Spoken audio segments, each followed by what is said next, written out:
Welcome to the Bravo Charlie Club podcast, making you 12 and a half minutes more awesome each week. He's Ben, I'm Richard. Let's go. Ben, how you doing this week? I'm doing really well, mate. And after my little faux pas with our winner of our competition last week, I went and checked all of our data, and we've actually got a backlog of countries to welcome. I think one of our recent episodes has gone through some sort of sharing system, and it's added like 8 new countries to our listenership. So is that viral? Did we go viral? Is that? I'm pretty sure that's the definition of viral. Yeah, you've got 8 new listeners. Yeah, awesome. Which by definition is how you get 8 new countries right, because you only need one listener. Anyway, we look forward to welcoming them over the next few episodes. New listener country call out for today though is Mexico. So hola. Mexico. I love it. That's pretty sure that's not how you pronounce it. No, probably not. Oh, goodness me. All right. So I was wanting to talk to you about skills that elude you. Now, yes. So, and here's how it came about. I was outside taking the washing off the line. And you know those fitted sheets, like it's the bottom one. Oh, yes. with the elastic. I can't fold them.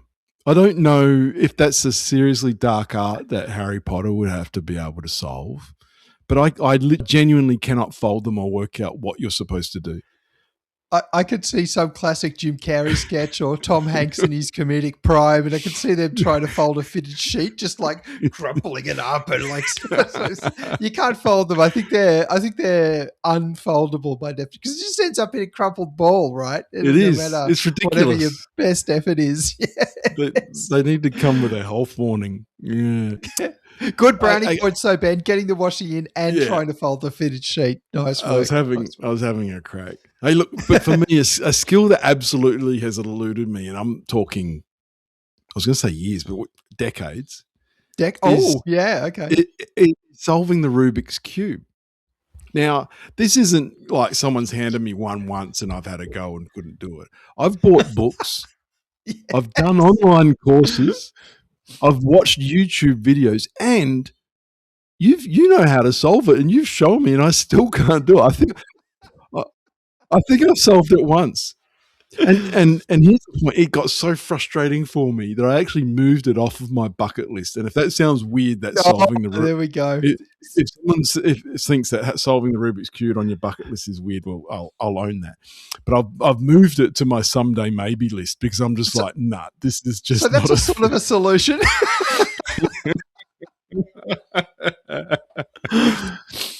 I just don't see it. I remember the genuine joy on my face when I got it the one time, and it'd taken me hours, and then I still couldn't recreate it.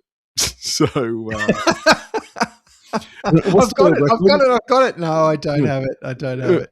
And the world record is like 4.9 seconds or something. I know, but some kid. I'm still going in 35 years. Have you got any skill that eludes you, mate? I have, yeah. So for me, it's juggling. I really wanted to get. So chainsaws or no, just little juggling balls. You know, they're little things full of beans. I. Well, how many? Like 3, 4, 5? Four specifically. Okay. So I got the 3, and you know, you can sort of persevere your way to a 3, but like I just could not get the hang of 4. Just could not nail it. Like, I think, and you know, total juggler novice, but I think your strategy has to change. That when you get from 3 to 4 balls in there, and so I think a cartoon ruined me for juggling, because I thought, you know, the character was passing the balls and they were making this round, you know, like you passed it from one hand to the other hand before you threw it up. But that's not the case. You throw with both hands. And it took me a long time I can juggle 3, but it took me a long time to learn this, because I blame a cartoon that I watched. Well, you can do it lots of different ways, right? You know, those master jugglers will be, going one direction, going the other direction, going up with both hands. Yeah. That's just they're crazy. That's next level. That's next level. Yeah. Okay, good. So you are fallible. You're not the perfect human being. I do that on a very deep level, though. I believe that almost every skill is learnable. Okay. Interesting. With time and tenacity. So I'm relatively confident no one is ever going to teach me how to sing. But for the benefit of positivity, we'll run with your theory right now. Yeah. Well, maybe you could get lessons. You might surprise yourself, Ben. Okay. Or you might not. And you might waste time and money. I tell you what, that's going straight onto the someday maybe list, not on the bucket list. My wife will be like, "We're not putting money into that." Sorry. No. We don't have enough money for that. Yeah. That's we don't do dreams. Okay. Hey, onto the travel tip. I've got to ask you this question. I've been thinking about this for a while now. You don't have a tech organizer, so you travel a lot. What's the hack? Like, how do you carry all your stuff? What stuff? Like, I have a bag and I put it in the bag. I've got my crumpler, my trusty crumpler cycle courier bag. So I've opened here. This is what I'm talking about.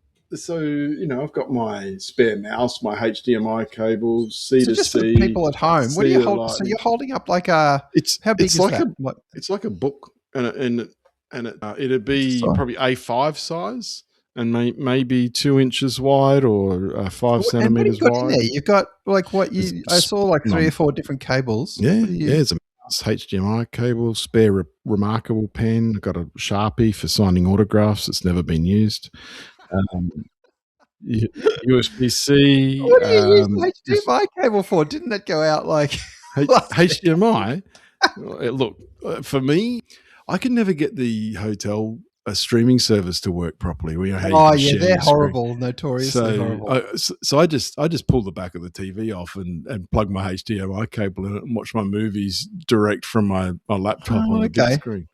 So that was one of the first things. Hey, it's got the black dots in there too, which I think is pretty handy to carry around. So I probably half the number of cables that you do. Right. I take a USB-C. Because you'd lose them, I put it to you. Yeah. Well, if you've got less to lose, right? True. Cable. Go on, done. Let's go. Got it.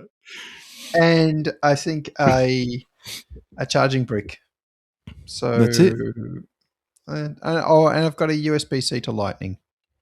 For random other Apple stuff. So just 2 cables. The mouse and charging, like fair call. I like that. Yeah. Okay, interesting. I'll keep it in mind. Hey, you had a Golden Wing saga story you were going to share to us. Do you remember it? Did I share that already? I'm not sure if I did or not. Tell me again. We'll work it out. Well. We'll cut it out if we don't edit. We'll just So I was flying a lot in the 90s, and it was I was going overseas. I was flying with, I think it was United at the time, who were part of Golden Wing with Ansett and a bunch of other airlines. And I didn't really fly Ansett. This is like in the days before Virgin, and so I joined Ansett Golden Wing to get all of the promo upgrades and stuff on United. Didn't they do like a lifetime membership? So they did a life membership. Yeah. I paid it was 98 or 97 or 9 or something like that. Yeah. Anyway, I paid $3,500 at the time, which is a lot of cash. Bargain, right? Bargain for a lifetime membership. Lifetime Golden Wing access. Yeah. And then a month later, Ansett went broke. And what happened was I lost my membership. Sorry for laughing. And United downgraded me as soon as Ansett went bust. And so I didn't even get to use it Ben, I didn't even get to use it once. So that was. They let you peek inside the lounge at least to show what your money was I got paid? nothing. And then I couldn't get and then you go into some claims pot as like a small creditor or something, but like there was nothing coming back. Here's your $1.75. Something like that. Yeah. Yeah. Well, it was even like, it was like 12 cents or something. And then you're like, great. Okay. I'm not even going to bank it. Yeah. I'm laughing because a similar thing actually happened to me. Like Ansett. Oh, really? Yeah. I was flying to an event and Ansett collapsed, and our tickets were cancelled. But then Ansett 2, do you remember Ansett 2, the re-release? They came. And we're like, we'll give them a go. They're, it's a struggling company. No.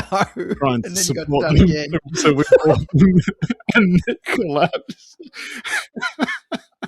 So I did it like, you can lead a horse to water, as they say, but that was, we learnt the hard way on that one. That was ridiculous. Yeah. Hey, listener MF has brought her own conundrum to us.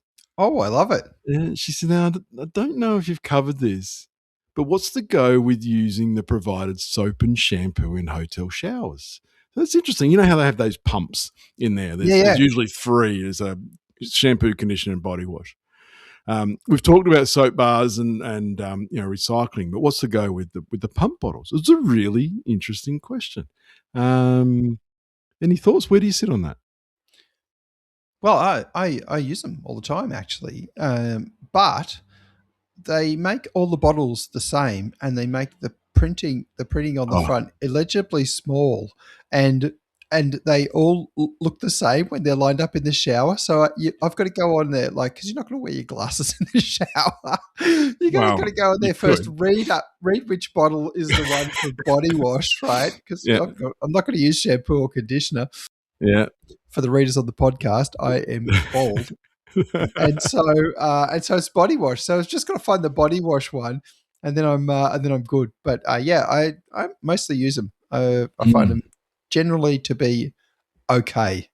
I'm not too picky.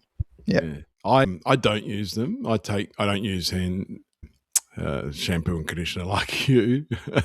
The only reason this podcast is not called Two Bald Guys is that was already taken. But yeah, I take my own soap.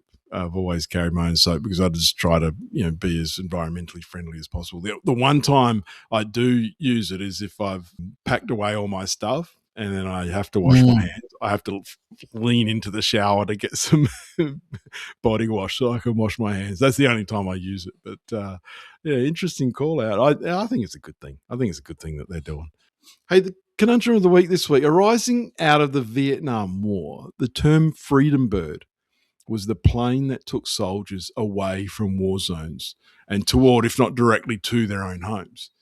Now, what I want to know is, what's the name of the plane that took them to the war zone? It would be a pretty horrible name, I suspect. They probably wouldn't give that one a name, I don't think. Although maybe there was a nickname. I'm not sure. I'm sure it had something. Yeah. Yeah, that was more of an observation. If anyone does know the answer, we've got some military professionals who listen in. So if you've got an opinion or a comment that you'd like to share, or a fact even, yeah, facts are good, especially when we don't have to research them. Hey, that's it, Richard. Listeners have been BCC'd on our week. To our listeners, thanks again. We always love hearing from you. Stay in touch through the links in the show notes. In next week's show, we're going to ask, do our observations really mature as we get older? See you next week. Bravo, Charlie Club, out. And that's the pod. You idiot.